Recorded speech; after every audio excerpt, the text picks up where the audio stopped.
እግር ኳስ አንዳንዴ ልብ ወለድም ሊመስል ይቃጠዋል። ረዥም ጊዜ ተለያይተው የከረሙ ፍቅረኛሞች ዳግም እንደሚገናኙ ሁሉ በማድሪድ ከተማ ያለው አየርም እንዲያ ያለው ነው። ፍሎሬንቲኖ ፔሬዝ ጆዜ ሞሪኒዮን ቀጥረው የመልበሻ ክፍላቸውን ለማረጋጋት ጆዜም ዳግም ወደ ታላቅ ክለብ አሰልጣኝነት የሚመልሳቸውን መንገድ ለመጨበጥ አንድ መንገድ ላይ ይገኛሉ። ሪያል ማድሪድ ታላቅነቱ በቃላት ስብስቦች የሚብራራ አይደለም። ክለቡ ልክ እንደቀደመው ዘመኑ ሁሉ የነገስታት ክለብ ነው። ግን ነገስታትም ቢሆኑ አንዳንዴ ይንገዳገዳሉ። ለዛም ይመስላል ፕሬዚዳንት ፍሎሬንቲኖ ፔሬዝ ቦክስ እስከ መማዘዝ በደረሰ ስርዓት አልበኝነት ውስጥ ለሚገኘው የሪያል ማድሪድ መልበሻ ክፍል እሽሩሩ ባይ መምህር ፍለጋ ወደ ገበያ ከመውጣት በጆዜ ሞሪኒዮ ውስጥ ያለውን የጀነራልነት መንፈስ መጠቀምን የመረጡት። ወደ ኋላ እንመለስ። 2011 ላይ ባርሴሎና ዓለምን በእግር ኳሱ ባስከበረበት ጊዜ በአንድ ዘጋቢ ፊልም ላይ የስፔን እግር ኳስ ጠበብቱ ሂሌን ባላጌ እንዲህ ይላል። የፔፕ ጋርዲዮላው ባርሴሎና ሁሉንም ቡድን በከፍተኛ ብልጫ ማሸነፉን ቀጥሏል። የትኛውን ቡድን እንዴት ባርሴሎናን ማቆም እንዳለበት አያውቅም ነበር። በሻምፒዮንስ ሊጉ ከኢንተር ሚላን ደረሳቸው።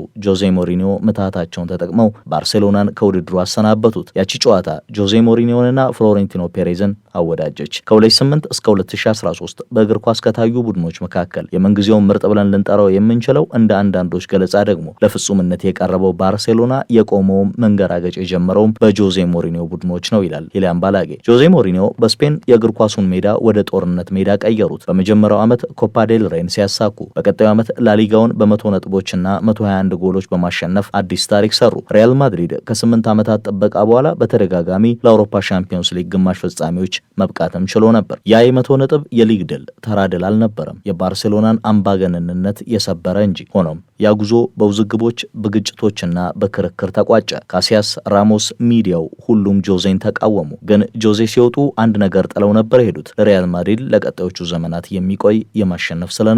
የክለቡ ደጋፊዎች በቀጣይ ለመጡት ክብሮች መሰረቱን የጣሉት ጆዜ ሞሪኒዮ ናቸው ብለው የሚያወድሷቸውም ለዛ ይመስላል። አሁን ግን ያሉበት ቦታ ያንን አይነግረንም። የ63 ዓመቱ አወዛጋቢ ሰው ለመጨረሻ ጊዜ የሊግ ዋንጫ ካሸነፉ 11 ዓመታት፣ የሻምፒዮንስ ሊግ ጥሎ ማለፍ ጨዋታ ካሸነፉ ደግሞ 12 ዓመታቶችን አስቆጥረዋል። ከቸልሲ ዘመናቸው የፕሪሚየር ሊግ ዋንጫ በኋላ በማንቸስተር ዩናይትድ የኢሮፓ ሊግን፣ በብዙ በተፈቀሩበት የጣሊያኑ ሮማ ኮንፈረንስ ሊግን አሳክተዋል። ግን እነዚህ ዋንጫዎቻቸው በሪያል ማድሪድ ደረጃ ላለ ክለብ እንደ ውድቀት የሚታዩ ናቸው። ጆዜ በቶተናም ከዛም በፌነርባቼ የነበራቸው ቆይታ አንዱ በኮቪድ-19 ሌላኛው ከቱርክ እግር ኳስ መዋቅር ጋር በፈጠሩት ሰጣ ገባ የተሸፈኑ ነበሩ። ከሩብ ክፍለ ዘመን በኋላ ወደ ሀገራቸው ተመልሰው ቤኔፊካ ሳይሸነፍ የውድድር ዘመኑን እንዲጨርስ ለማድረግ ቢቃረቡም ይሄ ስኬታቸው በዋንጫ የማይታጀብ ሲሆን ምናልባትም የአውሮፓ ሻምፒዮንስ ሊግ ስፍራንም ሊያጡ ይችላሉ። ጆዜ ግን በዚህ ሁሉ ውስጥ የሚወዳቸው ሰው አላጡም። እኚህ ሰው ደግሞ ፍሎሬንቲኖ ፔሬዝ ይባላሉ። ጆዜ ሞሪኒዮ በሪያል ማድሪድ ሳሉ በአመራር ስፍራው ከሚገኙት ሆርጌ ቫልዳኖ ጋር ሲያልፍም እንደ ኢካር ካሲያስ እና ሳርሂዮ ራሞስ ካሉ የመልበሻ ክፍል መሪዎቻቸው ጋር ተጋጭተዋል። በመጨረሻም ከቡድናቸው ኮከብና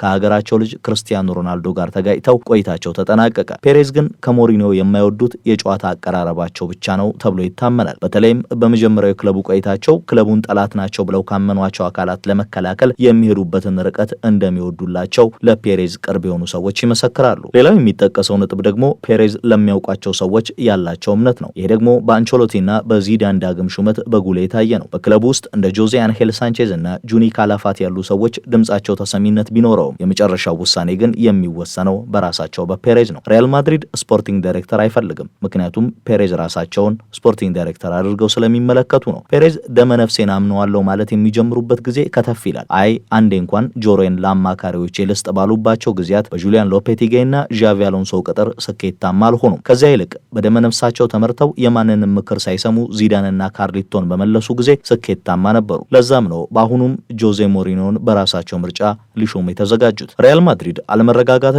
መከፋፈል በሰፈነበት የመልበሻ ክፍል ውስጥ የተሻለ ጉልበት ያለው ሰው ሲፈልግ ያ ሰው ጆዜ ሞሪኒዮ ሆነው ተገኝተዋል። ቡድኑ ለተከታታይ 2 ዓመታት ያለምንም ዋንጫ የውድድር ዘመኑን እያጠናቀቀ ይገኛል። ከዚያ የበለጡ ጫናዎችንም ከሜዳ ውጪ እየተጋፈጠ ይገኛል። ጆዜ ሞሪኒዮ በሜዳ ላይ ባላቸው የአሸናፊነት ታሪክ፣ ከሜዳ ውጪ ባላቸው የሚዲያ ማኔጅመንት ሲያልፍም ከታላላቅ ተጫዋቾች ጋር በመስራት ታሪካቸው ከሁሉም ቀዳሚ ተመራጭ ሆነዋል። ፍሎሬንቲኖ ፔሬዝ እና ጆዜ ሞሪኒዮ ዳግም ሊገናኙ ተቃርበዋል። የቪኒ ጁኒየር እና ኪሊያን ኤምባፔ የመልበሻ ክፍል ያለቃነት ዘመናቸውም የመገታት ዕድሉ ሰፊ እየሆነ የመጣ ይመስላል። ማድሪዲስታዎች ግን አዲስ የክብር ዘመንን ከሌላ የውዝግብ ማዕበል ጋር ማለም ይችላሉ።